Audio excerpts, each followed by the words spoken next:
Muy buenas y bendecidas noches, señores, bienvenidos. Señor, en el nombre precioso de tu Hijo Cristo Jesús te damos gracias por la bendición que nos das de volvernos a reunir en tu presencia. Que sea tu bendición y tu palabra, Señor, la que nos toque el corazón el día de hoy, que podamos comunicarnos contigo de espíritu a espíritu y que podamos comprender lo que tienes el día de hoy para nosotros, Señor, y el día de mañana. Te pedimos que nunca nos abandones y que tu Espíritu Santo siga presente en nuestras vidas. En el nombre de Cristo Jesús, amén. Muy buenas noches, señores, bienvenidos. Ya estamos aquí, gloria a Dios, que andamos corriendo por todos lados. En 2 días he visitado 3 estados, pero aquí estamos, al pie del cañón para cumplir con lo que el Señor nos ha mandado hacer. Bueno, ¿qué leímos el día de ayer? Ayer leímos los capítulos 18 y 19 del libro de Números. ¿Qué vimos en esos capítulos? Ok, en el capítulo 18 fue como que una remembranza del Señor de lo que le correspondía a los levitas. Fue como una, ¿cómo decirles? Como una aseveración al pueblo de Israel de decirles que Aarón y su familia eran los únicos que podían ser sacerdotes. Y ahí vemos que el Señor les vuelve a repetir qué era lo que tenían que hacer los levitas, qué es lo que les tocaba y qué parte le correspondía de las ofrendas. Eso fue en el capítulo 18. Y en el capítulo 19 vemos ahí una cosa, de hecho es uno de los símbolos más fuertes de purificación en el Antiguo Testamento, ¿no? Las cenizas de una vaca alazana. Eh, si no tienen más o menos o no se imaginan cómo es una vaca alazana, es una vaca totalmente roja, roja de pelo rojo, por así decirlo. Ajá, esa vaca cuando se encontraba una vaca de esa manera, el sumo sacerdote la revisaba prácticamente pelo por pelo, porque lo que iba a hacer esa vaca era purificar a los hombres de la inmundicia, ¿no? Cuando alguien cometía un pecado, las cenizas de esa vaca servían, revueltas con agua, servían para purificar a una persona. Tenía que ser pura la vaca, totalmente roja, ni un pelito blanco podía tener, ni una cana tenía que tener esa vaca. Y además era el único animal de todas las ofrendas, holocaustos y sacrificios que se quemaba completita. Completita se quemaba. Vemos que cuando se quemaba, el sacerdote que la ofrecía, el que le prendía fuego y el que recogía las cenizas quedaban impuros hasta el día de la noche. Era una cosa tan santa para el Señor que todos se tenían que lavar después de haber hecho los deberes que les correspondía con esa vaca alazana. Ajá. Hay un señor que se llama Mantle que en su comentario señala que las cenizas de una vaca alazana podían durar siglos, siglos ahí purificando. ¿Por qué? Porque realmente imagínense una vaca guardar sus cenizas era muchísimo, ¿no? Y solamente se agarraba muy poco para echar en el agua y con eso se bendecía. De hecho, bueno, hay dos vertientes, porque de la vaca alazana se han hecho también profecías que no se, bueno, la sacan de aquí y de otro versículo que veremos más adelante para decir que cuando naciera una vaca alazana se estaban dando los cumplimientos de los tiempos. Obviamente no es verdad, pero bueno, dice este señor Mantle que durante toda la historia de Israel solamente 6 vacas alazanas se han utilizado, no se han necesitado más porque la ceniza dura siglos, dura guardada muchísimo tiempo. Por ahí hace poco, hace como 3, 4 años, según algunos personajes del pueblo judío, dijeron que ya se había cumplido la profecía de la vaca alazana, porque en Estados Unidos nació una vaca totalmente roja, hasta las pezuñas son rojas, no tenía ni un defecto, y ellos, bueno, algunos, no todos, algunos que son judíos, prácticamente dijeron que se estaba dando el cumplimiento de una profecía acerca de que su Mesías ya venía. Pero bueno, vamos a comenzar con la lectura del día de hoy. En esta ocasión nos tocan los capítulos 20 y 21 del libro de Números. Vamos a comenzar con el capítulo número 20 y escrito está, agua de la roca. Llegaron los hijos de Israel, toda la congregación, al desierto de Sin en el mes primero, y acampó el pueblo en Cades, y ahí murió María, y ahí fue sepultada. Y porque no había agua para la congregación, se juntaron contra Moisés y Aarón, y habló el pueblo contra Moisés diciendo, ojalá hubiéramos muerto cuando perecieron nuestros hermanos delante del Señor, ¿por qué hiciste venir la congregación del Señor a este desierto para que muramos aquí nosotros y nuestras bestias? ¿Y por qué no nos has hecho subir de Egipto para traernos a este mal lugar? No es lugar de sementera, de higueras, de viñas, ni de granadas, ni aun de agua para beber. Y se fueron Moisés y Aarón de delante de la congregación a la puerta del tabernáculo de reunión, y se postraron sobre sus rostros, y la gloria del Señor apareció sobre ellos. Y habló el Señor a Moisés diciendo: Toma la vara y reúne la congregación, tú y Aarón tu hermano, y hablen a la peña a la vista de ellos, y ella dará su agua, y le sacarás aguas de la peña, y darás de beber a la congregación y a sus bestias. Entonces Moisés tomó la vara de delante del Señor como él le mandó. Un pequeño paréntesis, nada más pongan mucho énfasis, tomen mucho en cuenta lo que dice el versículo 8, ¿no? Donde dice, ¿cómo se llama Dios? Que le hable a la peña. Ajá. Donde dice, y habló, dice, hablen a la peña, en el versículo 8. Mañana lo comentamos, pero vean aquí lo que dice, hablen a la peña. Y continuamos. Y reunieron Moisés y Aarón a la congregación delante de la peña y les dijo: Oigan ahora, rebeldes, los hemos de hacer salir aguas de esta peña. Entonces alzó Moisés su mano y golpeó la peña con su vara 2 veces. Y salieron muchas aguas, y bebió la congregación y sus bestias. Y el Señor dijo a Moisés y a Aarón: Por cuanto no creyeron en mí para santificarme delante de los hijos de Israel, por tanto, no meterán esta congregación en la tierra que les he dado. Uy, qué duro. Y al pobre Moisés, pero bueno, estas son las aguas de la rencilla por las cuales contendieron los hijos de Israel con el Señor, y él se santificó en ellos. Edom rehúsa dar paso a Israel. Envió Moisés embajadores al rey de Edom desde Cades, diciendo: así dice Israel tu hermano, tú has sabido todo el trabajo que nos ha venido, cómo nuestros padres descendieron a Egipto y estuvimos en Egipto largo tiempo, y los egipcios nos maltrataron y a nuestros padres, y clamamos al Señor, el cual oyó nuestra voz, y envió un ángel y nos sacó de Egipto. Y he aquí, estamos en Cades, ciudad cercana a tus fronteras.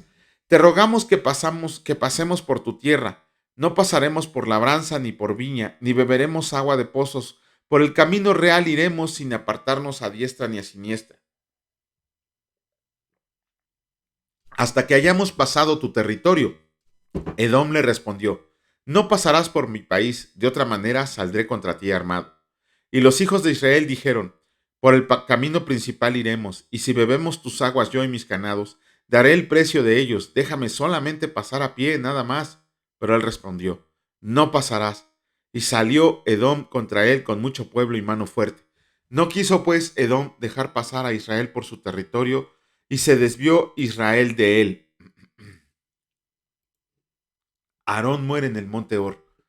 Y partiendo de Cades, los hijos de Israel, toda aquella congregación, vinieron al monte de Hor, y el Señor habló a Moisés y a Aarón en el monte de Hor, en la frontera de la tierra de Edom, diciendo: Aarón será reunido a su pueblo, pues no entrará en la tierra que yo di a los hijos de Israel, por cuanto fueron rebeldes a mi mandamiento en las aguas de la rencilla.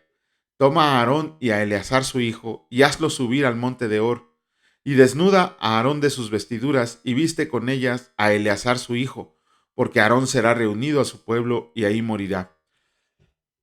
Y Moisés hizo como el Señor le mandó, y subieron al monte de Hor a la vista de toda la congregación. Y Moisés desnudó a Aarón de sus vestiduras, y se las vistió a Eleazar su hijo. Y Aarón murió ahí en la cumbre del monte. Y Moisés y Eleazar descendieron del monte, viendo toda la congregación que Aarón había muerto, le hicieron duelo por 30 días todas las familias de Israel. Perdón, me equivoqué. Ay, me pasé mucho. Aquí está. Perdonen ustedes. Capítulo 21, escrito está: El rey de Arad ataca a Israel. Cuando el cananeo, el rey de Arad, que habitaba en el Negev, oyó que venía Israel por el camino de Atarim, peleó contra Israel y tomó de él prisioneros. Entonces Israel hizo voto al Señor y dijo: Si en efecto entregas este pueblo en mi mano, yo destruiré sus ciudades. Y el Señor escuchó la voz de Israel y entregó al cananeo y los destruyó a ellos y a sus ciudades, y llamó el nombre de aquel lugar Horma, la serpiente de bronce. Después partieron del monte de Hor camino del Mar Rojo para rodear la tierra de Edom, y se desanimó el pueblo por el camino. Y habló el pueblo contra Dios y contra Moisés. ¿Por qué nos hiciste subir de Egipto para que muramos en este desierto? Pues no hay pan ni agua, y nuestra alma tiene fastidio de este pan tan liviano. Y el Señor envió entre el pueblo serpientes ardientes que mordían al pueblo, y murió mucho pueblo de Israel. Entonces el pueblo vino a Moisés y dijo: Hemos pecado por haber hablado contra el Señor y contra ti. Ruega al Señor que quite de nosotros estas serpientes. Y Moisés oró por el pueblo, y el Señor dijo a Moisés: Hazte una serpiente ardiente y ponla sobre un asta, y cualquiera que sea mordido y mire a ella, vivirá. Y Moisés hizo una serpiente de bronce, y la puso sobre un asta, y cuando alguna serpiente mordía a alguno, miraba la serpiente de bronce y vivía. Los israelitas rodean la tierra de Moab. Después partieron los hijos de Israel y acamparon en Obot, y partiendo de Obot, acamparon en Ijeabarim, en el desierto que está enfrente de Moab, al nacimiento del sol. Partieron de ahí y acamparon en el valle de Sered. De ahí partieron y acamparon al otro lado del Arnón, que está en el desierto y que sale del territorio del amorreo, porque Arnón es límite de Moab, entre Moab y el amorreo. Por tanto se dice en el libro de las batallas del Señor: lo que hizo en el Mar Rojo y en los arroyos de Hernón, y a la corriente de los arroyos que va a parar en Ar, y descansa en el límite de Moab. De ahí vinieron a Beer. Este es el pozo del cual el Señor dijo a Moisés: Reúna al pueblo y les daré agua. Entonces cantó Israel este cántico: Sube, oh pozo, a él canten, pozo el cual cavaron los señores, lo cavaron los príncipes del pueblo, el legislador con sus báculos. Del desierto vinieron a Matana, y de Matana a Naaliel, y de Naaliel a Bamot, y de Bamot al valle que está en los campos de Moab, y a la cumbre de Pisga que mira hacia el desierto. Israel derrota a Sehón. Entonces envió Israel embajadores a Sehón, rey de los amorreos, diciendo: Pasaré por tu tierra, no nos iremos por los sembrados ni por las viñas, no beberemos las aguas de los pozos, por el camino real iremos, hasta que pasemos tu territorio. Mas Sehón no dejó pasar a Israel por su territorio, sino que juntó Sehón todo su pueblo y salió contra Israel en el desierto. Y vino a Asa y peleó contra Israel, y lo hirió Israel a filo de espada, y tomó su tierra desde Arnón hasta Jaboc, hasta los hijos de Amón, porque la frontera de los hijos de Amón era fuerte. Y tomó Israel todas estas ciudades, y habitó Israel en todas las ciudades del amorreo, en Hesbón en todas sus aldeas, porque Hesbón era la ciudad de Sehón, rey de los amorreos, el cual había tenido guerra antes con el rey de Moab, y tomado de su poder toda su tierra hasta Arnón. Por tanto, dicen los proverbistas: Vengan a Hesbón, edifíquese y repárese la ciudad de Sehón, porque fuego salió de Hesbón y llama de la ciudad de Sehón, y consumió a Ar de Moab, a los señores de las alturas de Arnón. ¡Ay de ti, Moab! Pereciste, pueblo de Quemos. Fueron puestos sus hijos en huida y sus hijas en cautividad, por Sehón, rey de los amorreos. Mas devastamos el reino de ellos, pereció Hesbón hasta Dibón, y destruimos hasta Nofa y Medeba. Israel derrota a Og de Basán. Así habitó Israel en la tierra del amorreo. Envió también Moisés a reconocer a Jazer, y tomaron sus aldeas y echaron al amorreo que estaba ahí, y volvieron y subieron camino de Basán, y salió contra ellos Og, rey de Basán, él y todo su pueblo, para pelear en Edrei. Entonces el Señor dijo a Moisés: No le tengas miedo, porque en tu mano lo he entregado a él y a todo su pueblo y a su tierra. Y harás de él como hiciste de Sehón, rey de los amorreos, que habitaba en Hesbón. E hirieron a él y a sus hijos y a toda su gente, sin que le quedara uno, y se apoderaron de su tierra. Uh, bueno, mañana, si Dios lo permite, estaremos haciendo los comentarios de estos dos capítulos que leímos del libro de Números. Y vamos a comenzar con la lectura del libro de Hechos. Hoy nos toca iniciar con el capítulo 15, y ayer obviamente leímos todo el capítulo 14. ¿Qué vimos en el capítulo 14? Ok, independientemente de todo lo hermoso que vimos en ese capítulo, hay por ahí dos cuestiones que quisiéramos platicarles. Dice la palabra que ¿cómo se llama? Pablo y Bernabé habían llegado a Listra, y en Listra empezaron a hacer señales y prodigios, y la gente, cuando los vio, comenzaron a adorarlos como dioses. Ajá. La gente pensó, uno de ellos gritó: Los dioses han venido en forma de hombres. Bernabé fue adorado como Júpiter. Si no saben quién es Júpiter, es Zeus, el dios de los griegos, el dios de los dioses de ellos.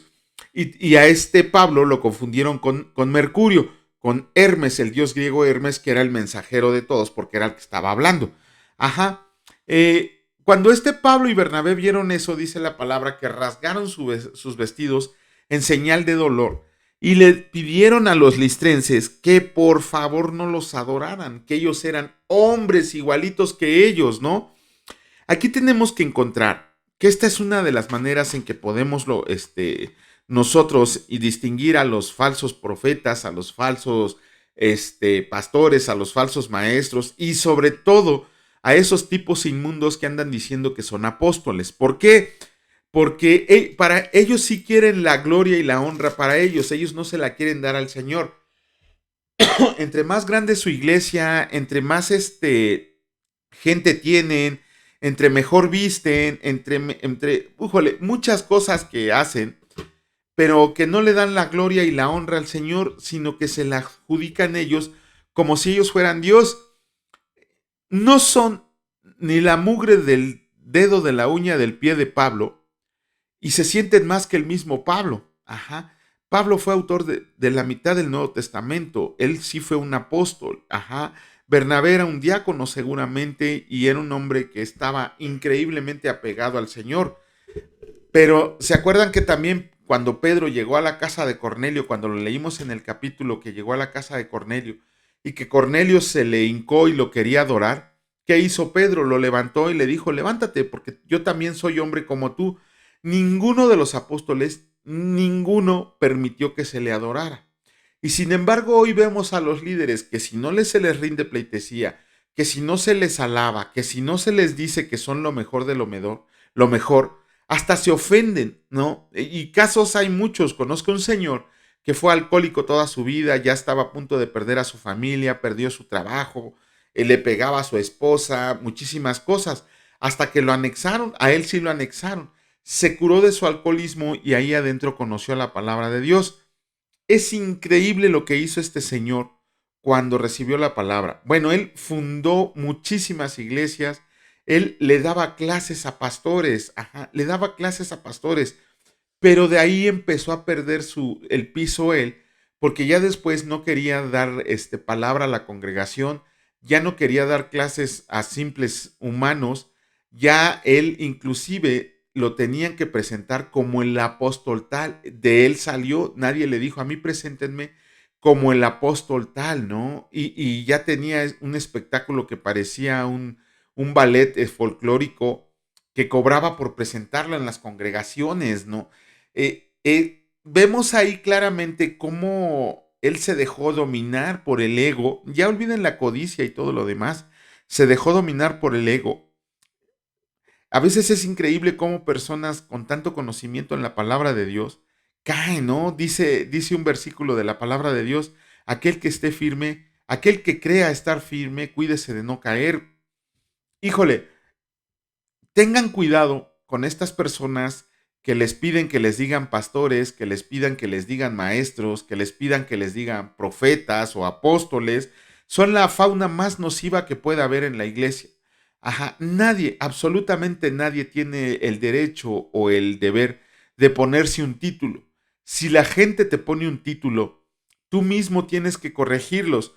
Cuando yo he dado clases, cuando he dado conferencias, me piden que me digan que cómo me presentan, si como pastor, como maestro. Digo, no, realmente no, a mí preséntenme con mi nombre. No, si acaso, como les comento, yo de profesión soy abogado, entonces preséntenme como el licenciado tal, pero en la medida de lo posible siempre evito que se me pongan algún título los hombres, ¿no? ¿Por qué? Porque eso te empieza a llenar de vanidad. Ajá, cuando alguien. Mira, a veces sí podemos estar apegados a la palabra de Dios y luchar diariamente por cumplir con el propósito del Señor. Pero nunca debemos envanecernos porque toda la gloria y la honra debe de pertenecer a Él, que es el único digno de recibirla. Si alguna gente te pone un título, te quiere dar un título, déjala, pero en la medida de lo posible corrígela. Dile, no, mira, yo también soy cristiano igual que tú, soy un cristiano bíblico igual que tú. Entonces, si me quieres decir por un título, dime mi nombre y con eso me es más que suficiente. Porque aquellos que empiezan a decir, no, si no me dicen pastor, no subo.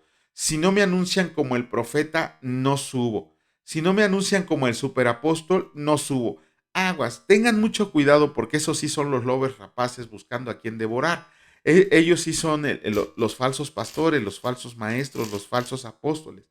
Ajá, entonces hay que tener mucho cuidado con esas gentes que se anuncian así. Los títulos de hombre no valen nada. Es el Señor el que te da el título y el Señor nunca te va a decir, ahí está mi maestrito Juan, ahí está mi pastorcito Juan. Nunca lo va a decir.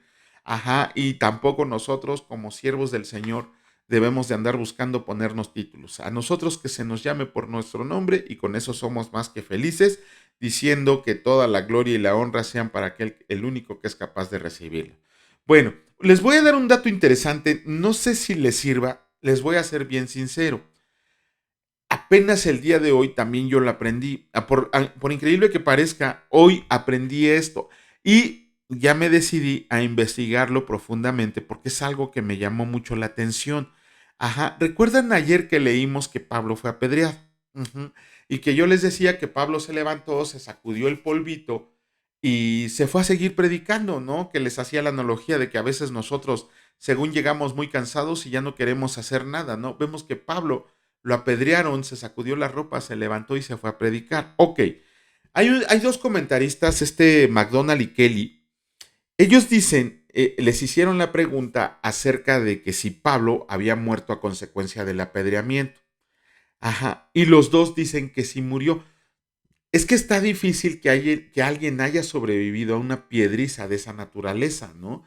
Ellos dicen que sí y que de hecho en ese momento que murió y resucitó Pablo, sucedió lo que se narra en 2 Corintios capítulo 12, versículo 2. Tienen que leerlo ustedes. Ajá. ¿Por qué? Porque los tiempos sí cuadran. Lo único que alcancé a investigar era si los tiempos cuadradas y efectivamente los tiempos de allá en lo que está diciendo Pablo en 2 Corintios capítulo 12, versículo 2, encaja. Quizá no perfectamente, pero sí encaja con su apedreamiento. Si no saben de lo que les estoy hablando del versículo que les menciono de Corintios, es aquel cuando dice Pablo, dice, conozco a un hombre que no sé si en el espíritu, no sé si en el cuerpo, ascendió al cielo. Cuando lo está narrando, los tiempos que él menciona, porque Pablo dice hace 14 años y esos 14 años concuerdan cuando lo apedrearon aquí en Listra. Pero bueno, eso es un dato que si ustedes tienen algún día el ánimo, pues ya lo investigarán. Yo sí lo voy a investigar porque me llamó mucho la atención y si llego a sacar una conclusión, con todo el gusto del mundo se las comparto. Vamos a iniciar con la lectura del capítulo 15. Nos tocan solamente 21 versículos y escrito está, el concilio en Jerusalén. Entonces algunos que venían de Judea enseñaban a los hermanos, si no se circuncidan conforme al rito de Moisés, no pueden ser salvos. Como Pablo y Bernabé tuvieron una discusión y contienda no pequeña con ellas, se dispuso que subieran Pablo y Bernabé a Jerusalén y algunos otros de ellos a los apóstoles y a los ancianos para tratar esta cuestión. Ellos, pues, habiendo sido encaminados por la iglesia, pasaron por Fenicia y Samaria, contando la conversión de los gentiles y causaban gran gozo a todos los hermanos. Y llegados a Jerusalén fueron recibidos por la iglesia y los apóstoles y los ancianos, y refirieron todas las cosas que Dios había hecho con ellos, pero algunos de la secta de los fariseos que habían creído se levantaron diciendo, es necesario circuncidarlos y mandarlos que guarden la ley de Moisés. Y se reunieron los apóstoles y los ancianos para conocer de este asunto, y después de mucha discusión, Pedro se levantó y les dijo, varones hermanos, ustedes saben cómo ya hace algún tiempo que Dios escogió que los gentiles oyeran por mi boca la palabra del Evangelio y creyeran. Y Dios, que conoce los corazones, les dio testimonio dándoles el Espíritu Santo, lo mismo que a nosotros, y ninguna diferencia hizo entre nosotros y ellos, purificando por la fe a sus corazones. Ahora pues, ¿por qué tientan a Dios poniendo sobre la cerviz de los discípulos un yugo que ni sus padres ni nosotros hemos podido llevar? Antes creemos que por la gracia del Señor Jesús seremos salvos, de igual modo que ellos.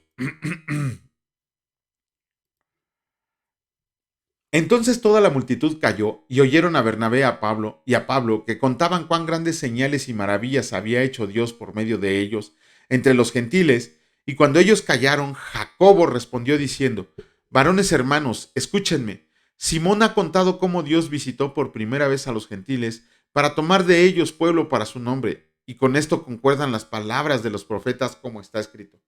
Después de esto volveré y reedificaré el tabernáculo de David que está caído, y repararé sus ruinas y lo volveré a levantar, para que el resto de los hombres busque al Señor, y todos los gentiles sobre los cuales es invocado mi nombre. Dice el Señor que hace conocer todo esto desde tiempos antiguos, por lo cual yo juzgo que no se inquieta a los gentiles que se convierten a Dios, sino que se les escriba que se aparten de las contaminaciones de los ídolos, de fornicación, de ahogado y de sangre, porque Moisés desde tiempos antiguos tiene en cada ciudad quien lo predique en las sinagogas, donde es leído cada día de reposo. Con eso terminamos la lectura del día de hoy, señores, y si Dios lo permite, mañana nos estaremos viendo nuevamente para hacer un pequeño comentario. Señor, en el precioso nombre de tu Hijo Cristo Jesús te damos gracias. Gracias por la fuerza que nos diste el día de hoy para cumplir con el propósito para el cual fuimos llamados. Te pedimos que tu bendición se derrame sobre todos las personas que nos escuchan, sobre todas las personas que nos escuchan, sobre todos nuestros amigos, sobre todos nuestros familiares, Señor. Que bendigas el fruto del trabajo de sus manos, que multiplique su agua, Señor, que siempre tengan alimento en su mesa, pero sobre todo que tengan ese anhelo en el corazón de quererte conocer cada día más. Te pedimos, Señor, que el día de mañana donde vayamos, tu Espíritu Santo nos acompañe y que nunca, nunca nos abandone. Gracias te doy, mi Dios Padre Todopoderoso, gracias te doy, mi Señor Jesucristo Salvador, y gracias te doy, Señor Espíritu Santo. Benditos sean por siempre y para siempre. Amén. Que Dios los bendiga, señores, y si Dios lo permite, nos vemos el día de mañana. Cuídense mucho, hasta luego.